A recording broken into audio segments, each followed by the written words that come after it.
출애굽기 34장입니다. 1절로 9절입니다. 여호와께서는 백성들의 대역죄를 모세를 통해 일부 벌하신 뒤 모세의 탄원을 받아들이시고 언약 재수립을 준비하십니다. 모세는 자신이 깨뜨린 증거 돌판 2개를 만들어 그것을 들고 시내산에 입산하라는 명령을 받습니다. 여기서 새로운 돌판은 새로운 언약의 재수립을 상징하죠. 2절에 아침까지 준비했다 하는 표현을 볼 때 아마 모세는 밤새도록 돌판을 다듬었던 것 같습니다. 거룩한 구역인 시내산 입산 금지가 다시 강조되죠. 이제 모세 홀로 꼭대기에 올라가야 하고 아무도 산에 들어가면 안 되며 심지어 가축들도 풀을 뜯으러 접근해서는 안 됩니다. 모세가 여호와 명령대로 시내산에 올라갔다는 말은 모든 것을 지시대로 준비한 뒤 입산했다는 의미입니다. 5절과 6절 동사들은 주어가 3인칭 단수 그가인데 모세인지 여호와인지 명확하지 않습니다. 거의 대부분 역본들과 학자들은 구름 가운데 강림하신 여호와를 이어지는 모든 동사들의 주어로 봅니다. 일부 학자들은 여호와의 이름을 선포하다의 주어와 그가 선포하다, 외치다의 주어는 모세라고 주장하죠. 6절의 문장 여호와께서 그의 앞을 지나갈 때 그가 외쳤다 해서 그가 모세라면 모세가 여호와의 이름을 2번 부른 셈이 되죠. 33장부터 이어지는 흐름과 문맥을 고려할 때 설득력이 없습니다. 무엇보다 33장 19절에서 여호와께서 내가 여호와의 이름을 내 앞에 선포하리라고 약속한 것이 현재 이루어지고 있다 보는 것이 타당하죠. 이어지는 7절 또한 20장 5, 6절의 십계명에서 여호와께서 친히 선포했던 여호와 자신의 속성에 대한 재진술입니다. 8절의 모세의 엎드림도 5절로 7절의 여호와의 영광의 나타남과 자기의 속성의 선포 앞에 두려웠던 반사적인 반응으로 볼 수 있습니다. 7절에 죄를 용서하다의 히브리 표현은 문자적으로 죄를 들어올리다, 죄를 짊어지다, 죄를 제거하다 라는 의미인데 하나님이 주어일 때는 죄를 없앤다는 의미로 사면하다, 용서하다로 해석됩니다. 물론 그에 따른 죄사함, 용서는 하나님 소관이죠. 9절에서 모세는 앞서 드린 기도 내용을 반복합니다. 그것은 여호와의 동행에 대한 간청과 목이 곧은 이스라엘 백성의 뻔뻔스런 범죄에 대한 시인 및 용서의 간구입니다. 32장 9절, 33장 3절, 5절에서 설명한 바 있는 목이 뻣뻣하다, 곧다라는 표현은 이후 모세오경에서 이스라엘의 완고한 불순종을 표현하기 위해서 집중적으로 등장하고 구약 역사 속에서 완고한 조상들과 비교되면서 이스라엘 백성에 대한 비난 문맥에 계속 나타납니다. 특히 잠언 29장 1절은 목이 곧은 사람은 어느 날 갑자기 망하게 된다고 경고합니다. 백성들의 배교는 하나님과 모세의 오랜 침묵으로 인한 배신이었으며 당장에 자신의 필요와 안전을 보장해 줄 다른 대체신을 만들었던 것입니다. 우리의 믿음은 때로 이렇듯 하나님에 대한 전적인 신뢰 속에 오랜 기다림과 인내를 요구합니다. 원래 그들은 목이 뻣뻣한 백성이 아니라 언약 관계 속에 선택된 하나님의 거룩한 백성이요 하나님의 보물이었습니다. 출애굽기 19장, 24장 참조하세요. 이것은 하나님과 이스라엘 백성이 왕과 신하의 관계임을 의미합니다. 신하는 왕의 소유물입니다. 동시에 신하는 왕의 보호와 후원을 받습니다. 왕에 대한 신하의 충성이 그 모든 혜택을 보장하는데 하나님은 자비로운 왕으로 먼저 그들과 언약을 체결하시며 복과 더불어 보호와 후원을 약속하셨죠. 백성들도 이에 적극적인 순종의 응답으로 충성을 맹세했습니다.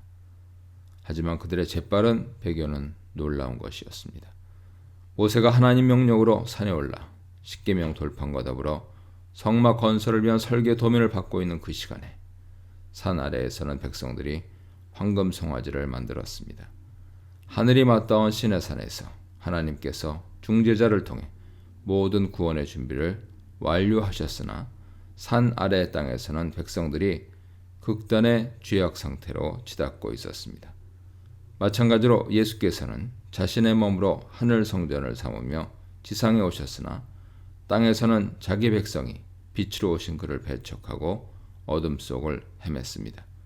이런 점에서 다시 한번 모세가 참된 중재자요 중보자 대신 예수 그리스도의 그림자 역할을 하고 있음이 드러납니다. 10절로 17절입니다. 10절에서 돌판의 십계명을 새롭게 새기신 하나님께서 언약 재수립을 확정하십니다. 그리고 지금까지 아무도 보지 못한 이적을 일으키실 것입니다. 이것이 창조사역에 사용되는 동사 바라로 표현됩니다. 곧 그분은 이스라엘을 위해 새로운 일을 행하실 것입니다. 그것은 바로 가나안 땅 정복이지요. 친히 백성들을 인도하시는 여호와께서 또한 사자를 그들 앞에 보내시는 여호와께서 행하실 일을 이제 잠잠히 지켜보아야 합니다. 가나안의 여러 족속들은 추방될 것입니다.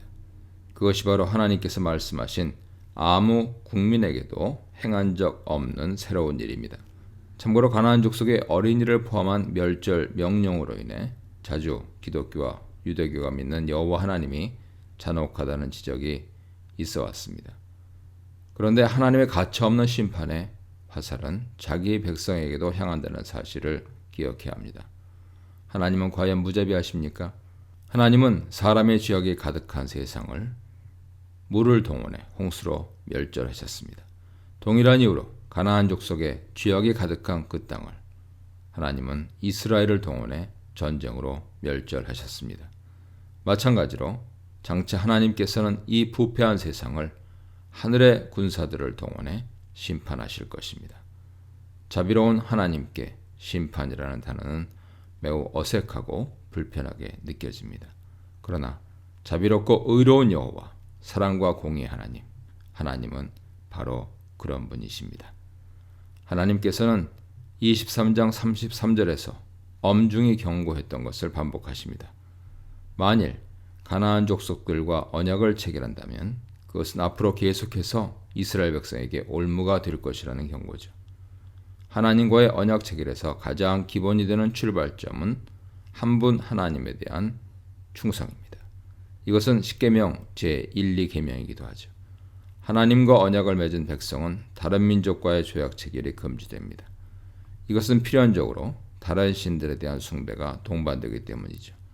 모든 민족들이 제2에서 자신들의 신에게 바쳐진 제물을 함께 나누며 견고한 결속을 다지는데 그들과 조약을 맺는다면 이스라엘 백성도 이것을 피할 수 없을 것입니다. 또한 그들과의 조약은 자연히 혼인관계로 이어지며 결국 가나안 민족이 그들의 한 식구가 되면서 그들의 신을 함께 섬기는 것은 필연적인 일이 될 것이죠. 그러나 하나님께서는 그들과의 조약과 더불어 우상 숭배를 금지하시면서 십계명 선포에서 사용된 표현을 재차 사용하십니다. 여호와는 질투하는 하나님이시다 라고 말이죠. 이 문단에서는 언약의 하나님, 은혜와 공의의 하나님, 질투의 하나님에 대해 묵상해 보시기 바랍니다. 18절로 27절입니다. 3대 절기와 안식일은 여호와 예배에서 매우 중요했습니다. 모든 성인 남자가 빈손이 아닌 제물을 들고 성전에 올라와야 하는데 그렇다고 여자나 아이들이 배제되는 것은 아닙니다. 원칙적으로 그들도 성소 소집 대상입니다. 신명기 31장 10절 이하 보세요.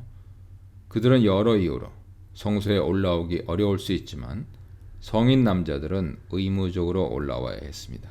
우선 출애굽을 기념하는 무교절은 6월절 당일에 시작되어 7일간 계속됩니다. 1월 14일부터 21일이죠. 16일은 6월절 안식일 후 첫날인데 이날 맨 먼저 영근 보리이삭을 제단에 바칩니다. 편의상 초곡절로 구분합니다. 이 절기에 발효되지 않은 무교병을 먹어야 하는데 출애굽 당시 탈출의 긴급함을 상징하죠.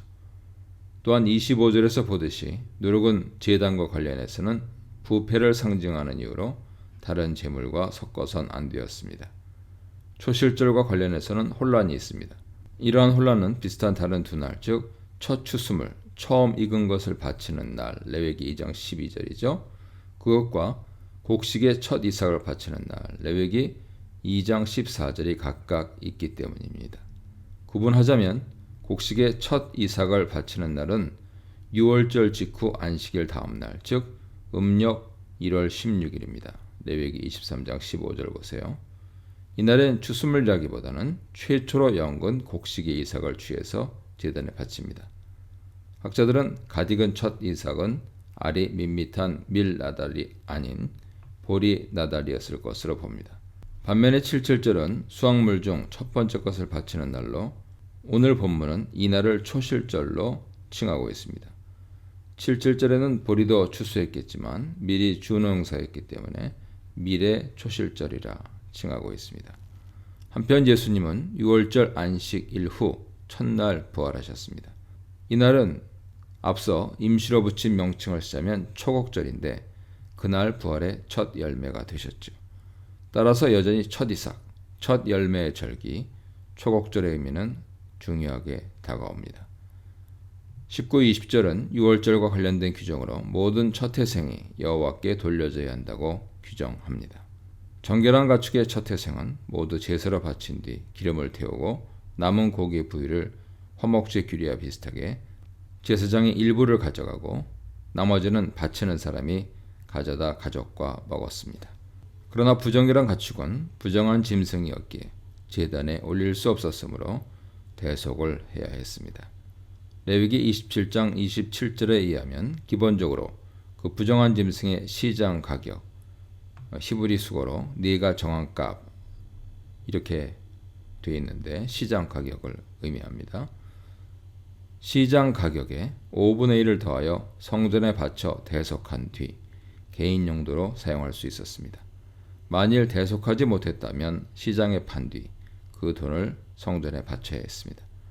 그런데 특이하게 부정한 짐승으로 취급된 나귀의 첫 태생은 양으로 대속하거나 목을 꺾어서 죽여야 했습니다. 나귀가 짐을 부리는 중요한 짐승이라 하지만 낙타도 그러했죠. 사람의 첫 태생도 대속되어야 했는데 물론 정결한 짐승처럼 희생으로 바치진 않았습니다. 나귀의 첫 태생은 양을 잡아 대속한 것처럼 사람도 정확히 적시되진 않았으나 양이나 어떤 짐승을 대신 희생으로 바쳤을 수 있습니다. 이것이 생명 대신 생명이라는 대속 원리와 원칙에 잘 들어맞죠. 그러나 민수기 18장 15절 이하에 의하면 첫 아들이 태어난 지 한 달 후에 은 5세겔을 바칩니다. 이것은 레위기 27장 6절에서 생후 1개월에서 5살까지의 남자아이, 장자가 아니고요. 남자아이를 성전에 바치기 위한 서원값과 동일합니다. 인간 서원은 연령에 따라 그 값이 차이가 나죠. 참고로 은 1세겔은 대략 노동자 한 달 임금이었습니다. 보리의 초곡절로부터 7주 49일 후의 날을 77절, 초실절, 오순절이라고 부릅니다. 이 명칭들은 50여일의 기간을 칭할 수도 있고 49일째 되는 바로 그날인 음력 3월 6일을 칭할 수도 있습니다.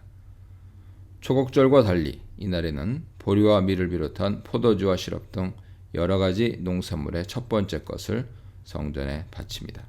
유대인들은 22절을 따라서 이날을 공식적으로 초실절, The Feast of the First Fruits로 칭합니다. 마지막으로 수장절, 초막절 혹은 장막절이라고 불리죠. 수장절은 일곱째 달 제7월 15일 안식일부터 22일까지 8일 기간이죠. 21일까지 일주일 동안은 매일 가을 추수물의 소재와 더불어 많은 짐승들을 바쳤습니다. 그 다음 날인 22일 안식일은 거룩한 대회, 장엄한 성회로 모여 역시 추수물의 소재와 더불어 더욱 많은 짐승들을 바쳤습니다. 하나님께서는 이 3대 절기에 성전에 올라올 것을 명령하시면서 집과 토지를 비우고 온다 해도 직접 보호해 주겠다고 약속하십니다.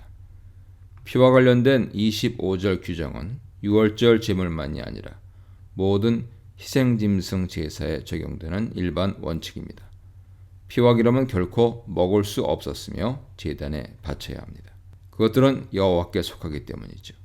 피는 생명을 의미하고 기름은 힘과 풍요를 상징하는데 생명의 주인은 하나님이시고 힘과 풍요의 근원도 하나님이십니다. 염소 새끼를 어미젖으로 삼는 것을 금하는 명령은 앞서 23장 19절과 더불어 신명기 14장 21절에도 나타납니다. 다른 번역본들에 그리고 어근을 참조하면 염소 새끼라고 지칭하는 것보다는 짐승 새끼를 가리키는 것 같습니다. 어떤 유대주의 학파와 또 일부 학자들은 새끼를 어미의 젖으로 삼지 말라는 이유에 대해서 마술 관행이나 이교 제의 관행 때문이라고 주장하죠. 새끼를 어미 젖으로 삶은 뒤 그것을 나무, 밭, 과수원에 뿌려 비옥게 되기를 기원하는 이방 관행이 있었다는 것입니다. 그러나 이것은 단순히 동물에 대한 존중이라는 인도주의적 취지에서 만들어진 법으로 이해할 수도 있습니다. 28절로 35절입니다. 모세는 40일 주야를 물조차 마시지 않는 금식을 하면서 산 위에서 지냈습니다. 하나님께서는 십계명을 두 돌판에 새기셨고 모세는 그것들을 들고 산에서 내려왔습니다. 40일간 구름 속에 임재해 계신 하나님과 대면한 까닭에 그의 얼굴에 하나님의 영광의 광채가 묻었습니다. 그러나 모세는 알지 못한 채 하산했죠. 사날의 백성들은 모세 얼굴의 광채를 보고 두려워 떨며 가까이 가지 못했습니다. 이것은 그들이 시내산 정상의 우레와 번개와 나팔 소리와 구름을 보고 멀리 서서 두려움에 떨던 모습을 연상시킵니다. 그러나 모세 얼굴의 광채는 하나님의 영광의 광채가 일부 묻은 것일 뿐이죠. 그럼에도 인간들은 아주 희미한 하나님의 영광마저 감당하지 못합니다. 광채나다라는 뜻의 동사 케레는 얼굴에서 광선이 뿜어져 나오는 것을 표현하는 듯합니다. 31절에서 두려움에 떠는 백성에게 말씀을 전하는 모세의 모습은 마치 하나님께서 십계명을 선포하시는 장면과 흡사하죠. 백성들은 감히 얼굴을 들지 못한 채 모세의 말을 전달받았을 것으로 추론됩니다. 모세는 자신의 얼굴을 수건으로 가려야 했습니다. 그리고 성막에 하나님 앞에 나아가 그분과 대면할 때는 수건을 벗고 나와서 말씀을 선포한 뒤 다시 수건으로 자신의 얼굴을 가렸습니다. 이 수건은 구름과 같은 기능을 했다고 보이죠. 빽빽한 구름이 여호와의 타오르는 화염과 광채를 가려 백성들을 보호했듯이 수건이 모세의 얼굴에서 뿜어져 나오는 여호와의 영광의 광채를 가려야 했습니다. 이로써 성막을 건설하기 전 하나님의 대행자로서 모세의 위상은 절정에 다다랐습니다. 이제 그가 짓는 성막은 하나님이 짓는 성막이 됩니다. 이 문단에서는 절기를 준수하라, 처음 난 것을 드리라, 모세가 영광스럽게 내려옴에 대해 묵상해 보시기 바랍니다.